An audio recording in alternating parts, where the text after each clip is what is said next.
Hey everyone, if you're watching this, you're probably planning your very first international flight, and let me guess, you've already gone down the rabbit hole of travel videos, Reddit threads, and heard of passport horror stories. But take a deep breath, you're not alone. Today I want to talk about the 5 biggest mistakes first-time international travelers make and how you can avoid them so your trip goes from, oh no, what if I mess up, to, wow, I think I can do this. And make sure you stick around to the end because I've got a free checklist that'll make sure you don't forget anything before you take your very first international flight. Let's go. Dream vacations start here. All right, let's talk about mistake number 1. And this one might sound like an obvious one, but believe me, you'd be surprised at the number of people who don't do this, and that is not checking your passport expiration date. Now, with this being your very first international flight, you may not have a passport yet. That's okay. I'm going to have a video out in the near future that'll give you a step-by-step tutorial on how to do this stat, so be on the lookout for that video. But if you got a passport in the past, just know that your passport isn't just a golden ticket. It's more like milk. It has an expiration date. And some countries won't let you in if it expires within 6 months of your travel dates. So before you book anything, grab your passport and check the date. If it's close to expiring, renew it now. And if you need to apply for your first passport, you'll want to start the application process. In either case, whether you need to renew or get your first passport, you can complete both tasks by going to travel.state.gov and following the step-by-step process. And a bonus tip for you, when you receive your passport, be sure to make digital or printed copies of your passport and store them separately, just in case you ever lose your passport while traveling. It's like having a backup parachute. You hope you never need it, but you'll be glad it's there. Let's now talk about mistake number 2, which is overpacking, because what if I need it? This is a hard one for a lot of people, and I'm talking to myself a little bit here too, and I get it. The what if mindset hits hard, especially when you're going to be traveling to another country and it's unfamiliar. And what if something happens and I need this item, and on and on and on. But here's the truth. If you're going to be lugging 3 suitcases and a carry-on that weighs more than a toddler, you're just giving yourself more to worry about. You end up paying extra baggage fees, waiting longer at the carousel, and wishing you had 2 extra arms to help carry all your stuff. On my last international trip, I took an 8-day trip and I was able to pack what I needed in a carry-on and a half. And even then, I brought items I didn't even use because I had that what-if mentality. And I wish I hadn't brought it because it would have saved me some extra space and made my luggage lighter. So when it comes time to pack smart, stick to versatile clothing that you can wear with a lot of different things, roll your clothes or use packing cubes to save space. And remember, almost anything that you forget can be bought when you arrive. Mistake number 3, not understanding airport and customs procedures. If you've never gone through the airport process before, let alone going through customs and immigration at another country, it can make you feel anxious, confused, and overwhelmed.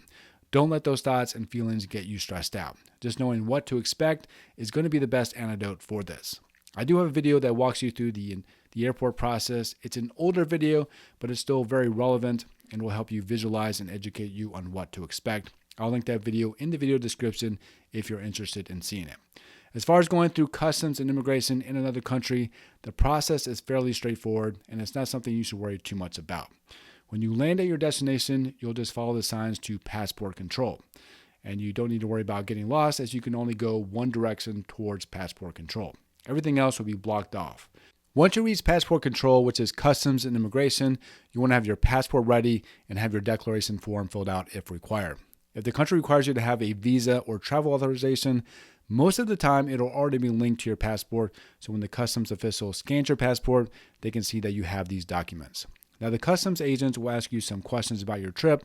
They may ask you if you're there for business or leisure, where you're staying at, and how long you'll be in the country. Some countries do require that you show proof of return travel, so you may want to have that information handy just in case. But all in all, it's going to be simple questions that you should be able to answer easily. Just be polite, answer your questions honestly, and you'll be through in no time. If you're connecting to another flight after landing internationally, give yourself at least 2 to 3 hours between flights. That way you have enough time for customs, baggage, and security without having to worry if you'll have enough time to make your connecting flight.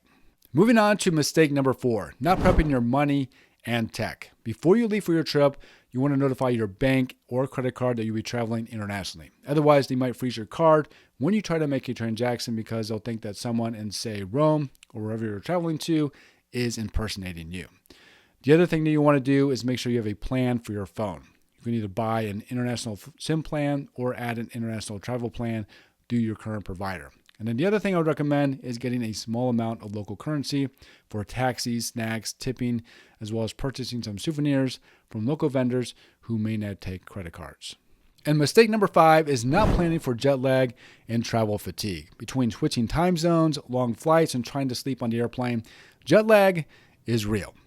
If you're the type of person who goes to sleep and wakes up every day at the same time, jet lag may hit you harder. I know some people insist on hitting the ground running once they arrive to their destination, but it's really better to take it easy on your first day and not plan a full day of activities.